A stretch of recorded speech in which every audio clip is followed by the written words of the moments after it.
ছাত্র জনতাকে বিপ্লবী শুভেচ্ছা জানাচ্ছি।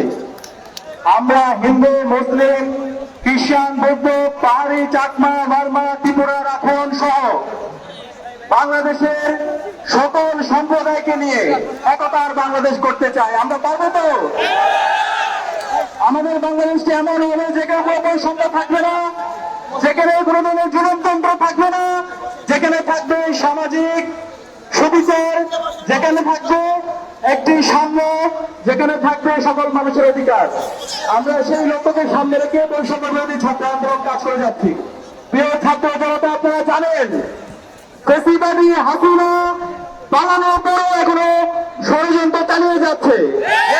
আমাদের সংখ্যালঘু ভাই বোনদেরকে ট্রাম্প কার্ড হিসেবে ব্যবহার করে সে বিভিন্ন ধরনের ষড়যন্ত্র চালাচ্ছে। আমরা আমাদের সংখ্যালঘু ভাই বোনদেরকে অনেক বেশি ধন্যবাদ জানাচ্ছি। তারা হাসিনার পাতানো ফাঁদে পা না দিয়ে তাদের আন্দোলনকে বন্ধ করেছেন এবং আমরা সরকারের কাছে আহ্বান জানাই আমাদের সংখ্যালঘু ভাই বোনের যে দাবি দেওয়াগুলো আছে খুব দ্রুত সময়ের মধ্যে সকল দাবি দেওয়ার জন্য মেনে নেওয়া হয়।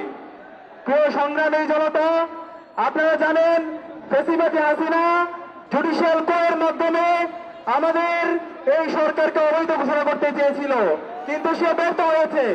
এখন নতুন করে ষড়যন্ত্র শুরু করেছে, তারা অ্যাডমিনিস্ট্রেটিভ কোর শুরু করেছে। আমরা সরকারকে আহ্বান করব যে ফ্যাসিবাদের দোষরা এখন পর্যন্ত সচিবালয়ে বসে আছে, ফ্যাসিবাদের দোষরা বিভিন্ন মন্ত্রণালয়ে বসে আছে, দ্রুত সময়ের মধ্যে ফ্যাসিবাদের সকল দোষরা যেন এই মন্ত্রণালয়গুলো থেকে তাদেরকে অপসারণ করা হয়। এবং এই ফ্যাসিবাদের দোষরা আবার চক্রান্ত শুরু করেছে 15 আগস্টকে কেন্দ্র করে।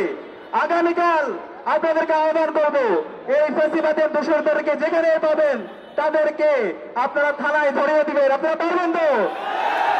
আমি সবাইকে আহ্বান জানাচ্ছি, আমরা আগামীর বাংলাদেশটি করব একতার বাংলাদেশ এবং আমরা সব ধরনের ভেদাভেদ ভুলে গিয়ে আমরা কাঁধে কাঁধ রেখে আমাদের সেই সোনার বাংলাদেশ গড়ার উদাত্ত আহ্বান জানিয়ে আমি আমার কথা শেষ করছি। সবাইকে ধন্যবাদ।